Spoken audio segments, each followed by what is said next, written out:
Saya Cikgu Bakhtiar bin Sukur daripada Sekolah Menengah Benut, Pontian Johor.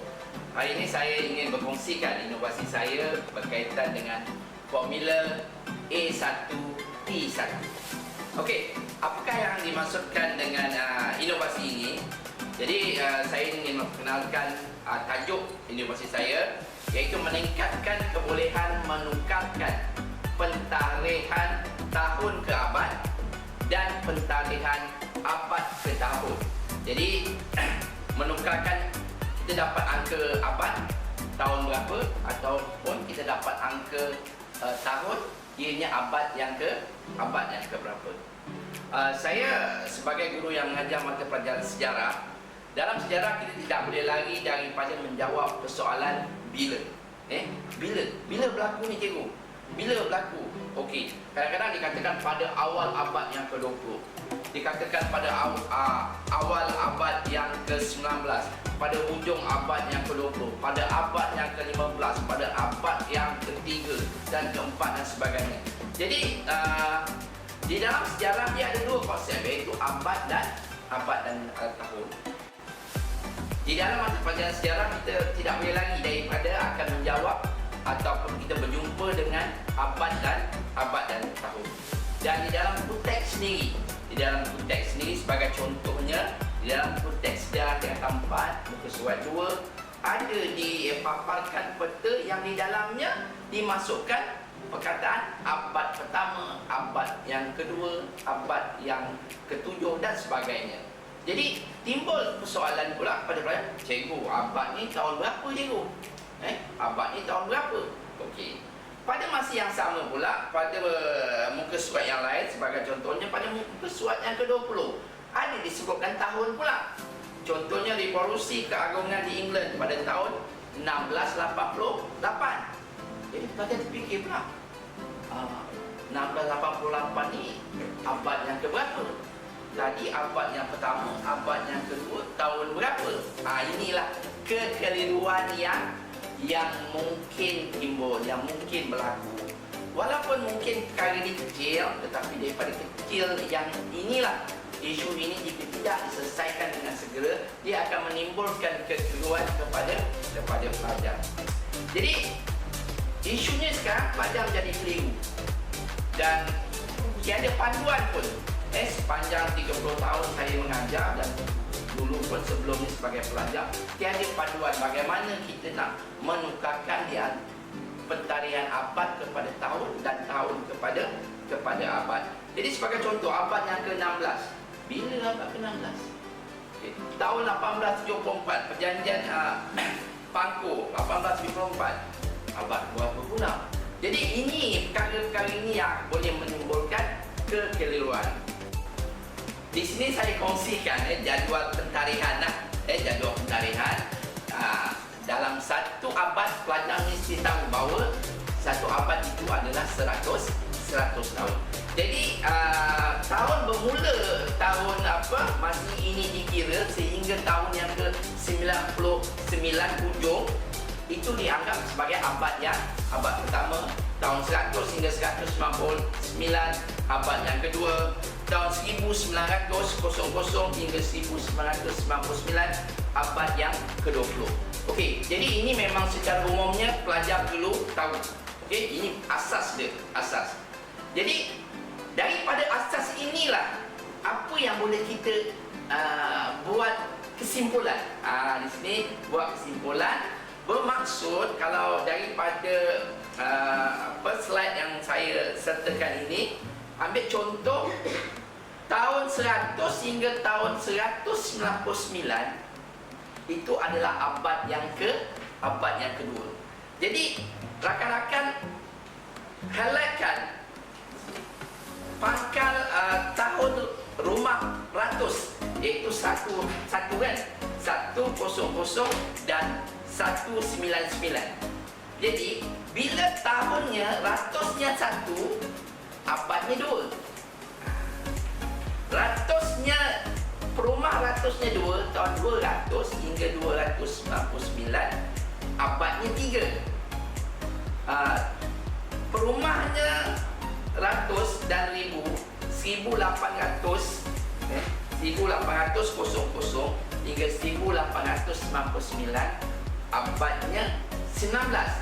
Jadi di sini kita nampak dia punya urutan dia. Kalau rumah ratus pada tahun 1, abadnya 2. Jadi apa yang boleh kita pelajari di sini adalah bila ditukarkan daripada tahun kepada abad, dia akan naik 1 pada perumah ratus. Okey. Ini kita lihat pula, katalah kita ada abad. Kita dapat abad yang kedua. Kita nak tukar kepada tahun. Jadi kalau tadi tambah naik 1, ini bermaksud daripada abad ke tahun dia akan turun 1. Sebagai contoh seperti dalam slide, abad yang kedua 2, tapi tahunnya perumahannya ratus 100 hingga 199. Jadi di sini saya dapat satu rumusan, iaitu menghasilkan satu formula A1T1. Apakah pula A1T1 tu? A1T1. Okey, A1 bermaksud A tu abad. Okay. Nak cari abad. Okay. Maksudnya kita sekarang ada tahun. Tahun contohnya 1824, perjanjian Inggeris Belanda. 1824 kita ada tahun, kita nak cari abad. Nak cari abad A, nak cari A abad. A juga bermaksud tambah. Addition. Tambah. Menambah. Okey, tambah. Tambah berapa? Tambah 1. A1 bermaksud A tambah 1 kepada perumah ratus. Kenapa rumah ratus? Pasal dalam satu abad ada 100 tahun. Kita tambahkan pada perumah ratus. Ini saya sertakan contoh. Iaitu kalaulah kita ada tahun 534. Okey, kita lihat rumah kita ratusnya 5. Jadi bermaksud tambah 1 kepada 5 untuk mendapatkan pentarihan abad. Jadi tahun 534 adalah pada abad yang ke-6. Tahun 1262, rumahnya 12 tambah 1 jadi 13. Jadi abad yang ke-13. Okey, itu yang dikatakan A1. A1.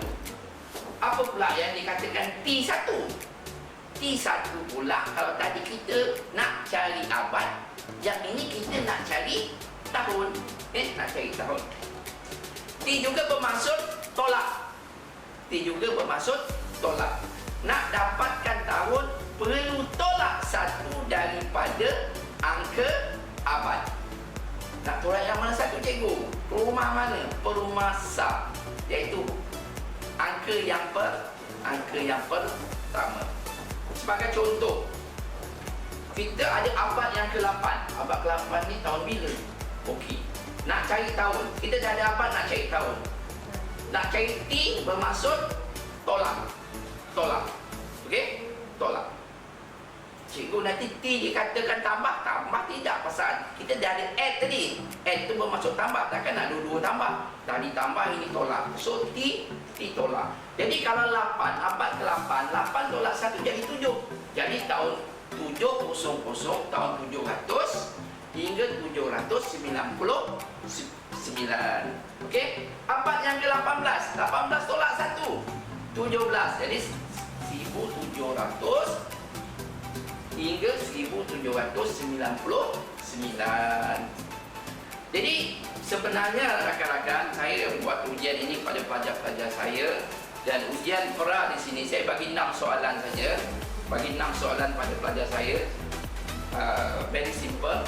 Saya bagi 3 soalan abad kepada tahun, dan saya bagi soalan tahun ditukarkan kepada abad. Jadi dalam ujian ni seorang saja pelajar yang betul semua, bermaksud dia faham. 17 orang semua tak betul, dia bercelaru. Dia berlaku pemahaman dia. Dan yang ada 8 orang, 3 betul, 2 orang, 2 betul, saya rasa dia ni hentam saja. Dia hentam saja, tapi dia hentam dengan konsisten lah, kan? Jadi sebab tu yang kita ada 8 orang yang betul.